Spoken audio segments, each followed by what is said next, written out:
Bonjour et bienvenue au Café Non Fongible. C'est la 5e édition de ce format de vidéo où, je vous le rappelle, je vous présente les dernières nouveautés, les dernières news par rapport au monde de NFT et au monde de la blockchain, étroitement lié bien sûr au monde des NFT.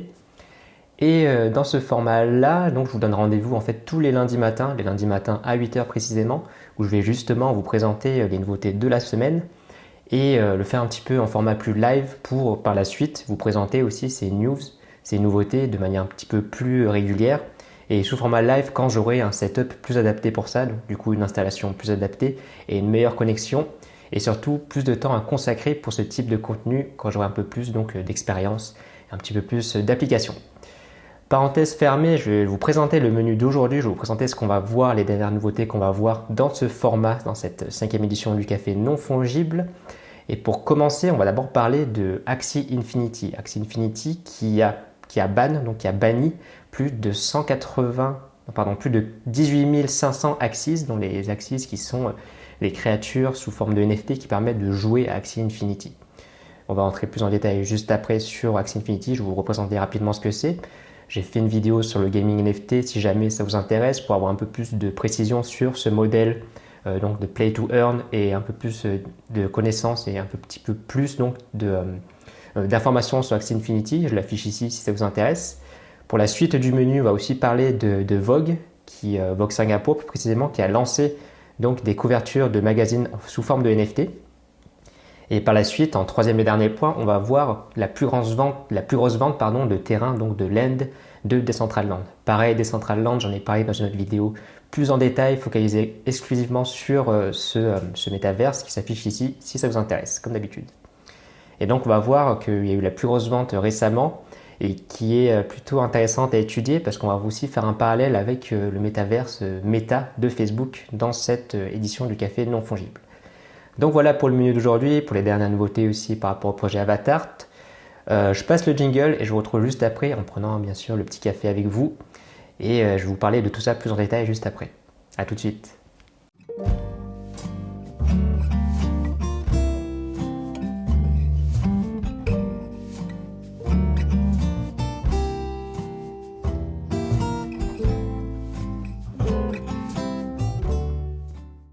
On commence avec la première nouvelle du jour qui est par rapport à Axie Infinity, donc qui a banni plus de 18 500 Axies sur leur plateforme, leur plateforme de gaming, sur leur jeu tout simplement de Axie Infinity. Pour rappel, Axie Infinity, en fait, c'est un jeu qui permet d'élever des Axies et de les faire combattre contre d'autres personnages, contre d'autres Axies donc. Et les Axies, ce sont les petites créatures. Attendez, je vais vous montrer rapidement. Ce sont les petites créatures qui ressemblent un petit peu à ce qu'on peut avoir par exemple dans Pokémon. Pokémon sont des créatures que vous pouvez donc élever, les faire évoluer, les faire combattre contre d'autres créatures. Et Axie Infinity, c'est un petit peu dans ce modèle-là, où vous allez en fait élever des Axies, voilà les petites créatures qu'on peut voir là. Et ce qui est intéressant, c'est que chacune de ces créatures sont des NFT. Et ces NFT permettent en fait d'avoir une sorte d'économie basée sur le jeu, une économie où on peut échanger des ressources et des objets qui ont une valeur monétaire, donc une valeur en Ether d'ailleurs, sans mauvais jeu de mots, et qui permettent en fait d'améliorer ses Axies, de construire donc aussi des lands et en fait d'améliorer aussi ces lands donc qui sont les terrains qu'on peut construire sur Axie Infinity et qui permettent d'améliorer ces personnages dessus.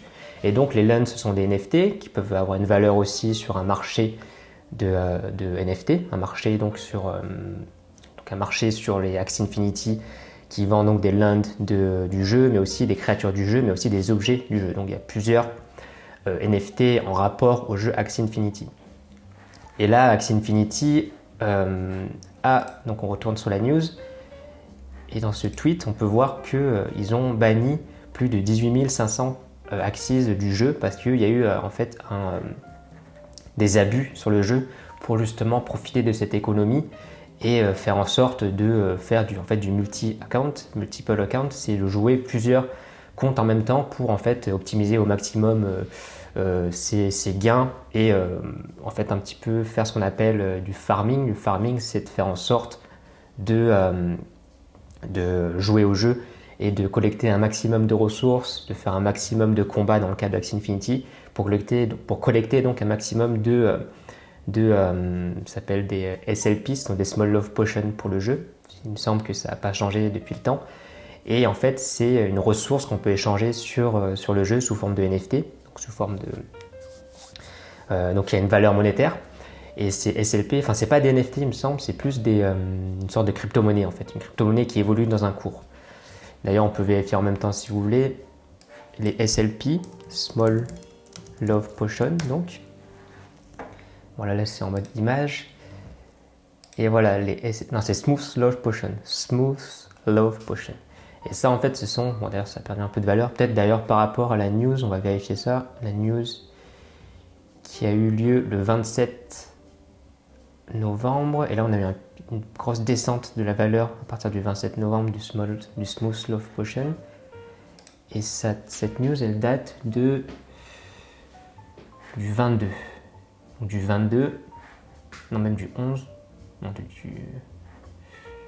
enfin bref, on peut voir qu'il y a quand même un lien entre la grosse baisse de Axie, la grosse baisse du Smooth Love Potion, donc la monnaie qui est échangeable sur Axie Infinity, et cette news par rapport au ban des comptes des Axie qui ont utilisé plusieurs comptes pour farmer donc ces ressources-là. Et donc là, on voit quand même une régulation de Axie Infinity, du jeu qui prend énormément d'ampleur, qui est une des plus grosses marketplaces d'échange aujourd'hui. Il y a vraiment énormément de joueurs, énormément d'échanges de NFT et de ressources sur Axie Infinity. Et on voit que justement, vu que la plateforme prend de l'ampleur, le jeu prend de l'ampleur, il y a quand même des régulations, parce que le problème des NFT aujourd'hui, c'est que ça manque un petit peu de régulation dans certains cas. Et là, vu que les projets prennent de l'ampleur, ils mettent de plus en plus de ressources et d'énergie et de travail sur justement ces régulations-là. Enfin, c'est ce qu'on peut voir donc avec ce ban de quand même presque 19 000 Axis. Un Axis qui coûte aujourd'hui, on peut voir si vous voulez, qui coûte quand même assez cher. Donc là que j'accède en fait à la marketplace des Axis. Et voilà, si vous voulez acheter un Axis, il faut, voilà, c'est somme en Ether. Donc un minimum de $100, $200, $100 pour avoir donc un Axie qui permet de jouer à Axie Infinity. Il faut savoir que pour jouer à Axie Infinity, il faut avoir au moins 3 Axis dans son compte, dans son portefeuille pour pouvoir jouer et profiter du jeu. Donc il faut au moins dépenser entre 300 à $400 vraiment au minimum. Là je trouve au moins $400 pour pouvoir jouer au jeu. Et on passe à la deuxième news qui est par rapport donc à Vogue Singapour qui a lancé ses premiers NFT sur OpenSea. Donc ils ont annoncé sur Twitter qu'ils allaient lancer une collection par rapport à leur magazine, donc une collection de NFT qui représente les couvertures de leur magazine qui sera donc disponible, qui est maintenant disponible sur OpenSea. Et ça date donc du 9 novembre et je me rends directement sur leur page OpenSea. Et donc ça fait maintenant presque une vingtaine de jours que la collection est en ligne et est échangée. Et là on voit qu'il y a quand même déjà pas mal de volume d'échange qui représente plus de 107 Ethers d'échange par rapport à leur collection. Et en fait ils ont mis sous forme de NFT les œuvres qui représentaient les couvertures de leur magazine Vogue, donc Vogue Singapour. Et ces couvertures-là, ils les ont mis en édition limitée, donc sous forme de NFT. Et ce qui est intéressant, c'est que ça fait en fait un peu une seconde vie à ces couvertures de magazines qui demandent quand même des artistes et énormément de travail derrière pour pouvoir présenter donc des belles couvertures. Et je pense qu'il y a pas mal de concurrence aussi entre les artistes pour pouvoir figurer dans ces couvertures-là. Et là, ça permet justement de leur donner une seconde vie et une seconde visibilité sur leur travail. Donc je trouve ça intéressant en fait de décliner des œuvres d'art, donc par exemple des couvertures de magazines comme l'a fait Vogue, déjà existantes, les décliner sous forme de NFT pour mettre en valeur en fait le travail d'artiste qui n'est pas mis en valeur de façon numérique, on va dire. Donc ceux qui en fait ont pu voir ces œuvres, ont pu voir ces couvertures, c'est ceux qui ont acheté, et c'est celles qui ont acheté Vogue Magazine de Singapour. Alors que là, ça permet d'avoir une nouvelle visibilité sur l'artiste et sur son travail. Je trouve ça super intéressant de pouvoir en fait rendre hybride, comme j'en ai parlé dans une autre vidéo, des NFT hybrides, et de pouvoir en fait partager une nouvelle manière de travail d'artistes qui sont donc plus traditionnels. Donc voilà, c'est pour donc la news par rapport à Vogue Singapour qui a mis donc de superbes, moi je trouve ça super beau, donc des couvertures de leur magazine sous forme de NFT. sur OpenSea. Donc, est-ce qu'ils ont quelque chose à ajouter par rapport à ça? Donc voilà, c'est un peu comme je l'ai expliqué, ça offre de nouvelles opportunités et nouvelles opportunités aux artistes pour donc aussi décliner leur art traditionnel en art numérique et toucher donc de nouvelles personnes, peut-être de nouveaux collectionneurs qui ne seraient pas de base au courant, qui ne seraient pas tout simplement abonnés abonnés à Vogue Singapour, qui pourraient découvrir ce travail-là. Je pense que ça va se décliner dans pas mal d'autres secteurs et pas mal d'autres justement secteurs traditionnels qui voudraient en fait mettre en valeur, je pense par exemple des couvertures de bouquins, des couvertures de romans. Moi, parfois, je trouve des couvertures de romans superbes, super belles, aussi des illustrations pour des jeux de société, des choses comme ça, qui pourraient justement être mis en avant par ce système de NFT et mettre donc de façon numérique. Souvent, ce sont des dessins faits par des concept artistes, par exemple, de façon numérique, et pouvoir aussi les partager et donner une seconde visibilité grâce au système des NFT. Et en plus, pouvoir apporter une nouvelle source de revenus aux personnes qui créent ces œuvres-là. Donc voilà pour... Ça, c'était pour Vogue Singapour. Maintenant, je voulais vous parler aussi, donc, il faut que je retrouve le lien, c'était ça, je crois. Voilà, de la plus grosse vente, la vente record, donc, d'une land, donc d'un terrain virtuel pour 2,4 millions de dollars. Donc ça date du 23 novembre. Et en fait, sur Decentraland, je vous passe vite fait l'article. En même temps, je vous fais un résumé, il n'y a pas besoin de tout traduire. Mais vous avez peut-être vu depuis la news de Mark Zuckerberg sur Meta, et donc Meta qui va devenir, je vais aller sur le site d'ailleurs, Facebook qui va devenir Meta, la société mère Facebook va devenir Meta, va s'appeler Meta, comme vous pouvez le voir avec ce magnifique logo.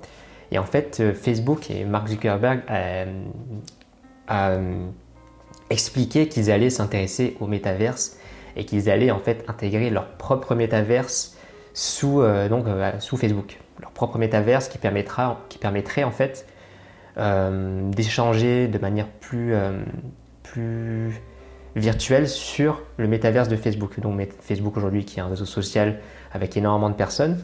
Et là, ils ont voulu en fait franchir le pas et aller encore plus en avant et en fait se rapprocher un petit peu plus du futur et du métaverse et l'intégrer dans Facebook.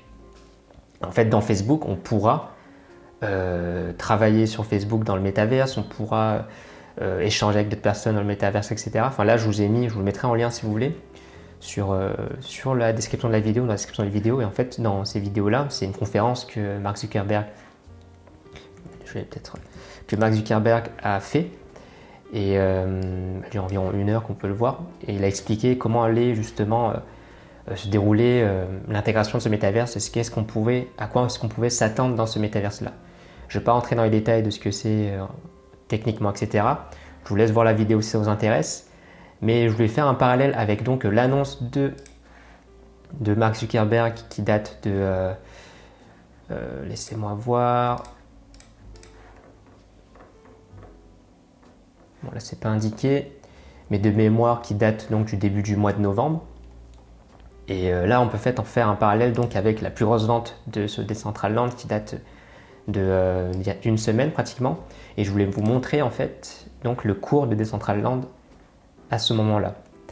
Si jamais vous êtes intéressé, donc le Decentraland qui a en fait une crypto-monnaie qui s'appelle la Mana, ou le Mana, je sais pas comment on dit.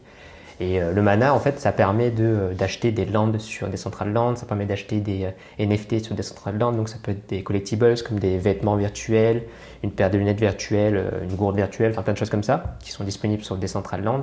Decentraland qui est un des premiers métaverses à avoir vu le monde. Je vous mets un lien, je vous mets un lien dans la description de la vidéo où j'ai parlé de ce métaverse-là. Et je voulais faire un parallèle donc avec l'annonce de Meta de Facebook et la prise en valeur du cours du Mana.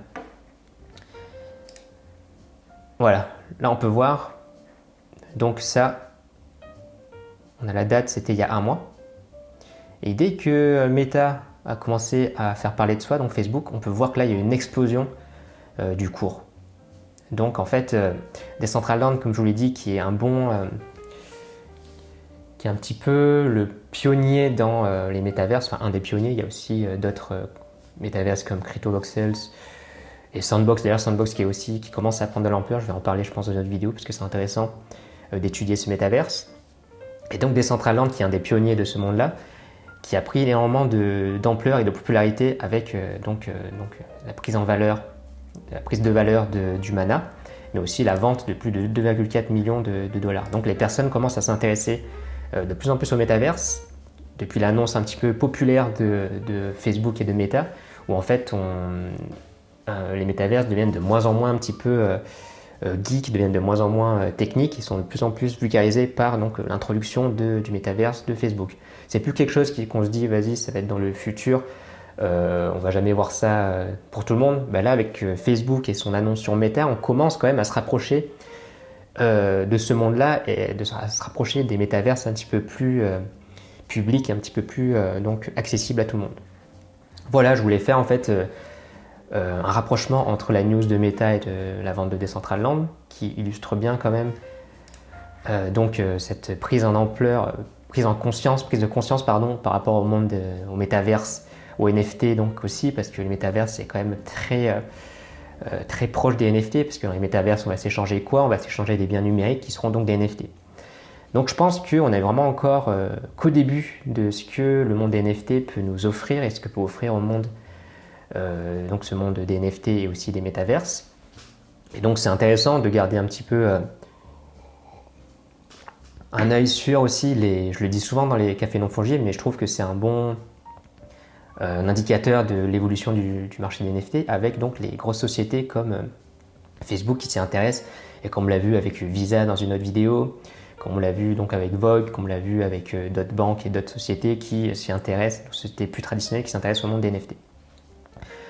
Voilà, c'est tout ce que j'avais à dire pour le café non fongible d'aujourd'hui. Désolé, je bafouille un petit peu parce que je suis un petit peu fatigué avec la sortie de ma dernière formation, dont je vous ai parlé dans le dernier podcast. Si jamais vous n'avez pas encore vu, je vous conseille de regarder le dernier podcast que je vais afficher là aussi, qui permet en fait de créer sa propre réputation en ligne quand on est débutant sur les réseaux sociaux et quand on est artiste et qu'on n'a pas encore de personnes qui nous suivent, on n'a pas encore de communauté. C'est une vidéo, donc c'est une sorte de mini-cours que j'ai fait sous forme de podcast, où je résume un petit peu la stratégie que j'ai mis en place pour Avatart et comment est-ce que j'ai fait pour développer ma réputation en ligne. Et je l'ai adapté donc pour des artistes et pour les créateurs qui veulent aussi créer leur propre réputation en ligne et leur propre communauté. Voilà, c'est tout ce que j'ai à vous dire pour ce café non fongible, c'est la 5e édition. Je vous retrouve vendredi pour la prochaine vidéo, là où je vais vous présenter plus un concept sur le monde NFT, que ça peut être aussi par rapport au métaverse, par rapport peut-être à Sandbox. Je vais encore y réfléchir, j'ai pas encore écrit la vidéo de vendredi. En tout cas, j'espère que cette édition du café non fongible vous a appris pas mal de choses. Je vous souhaite une bonne journée et je vous dis à bientôt dans l'autre monde. Ciao ciao.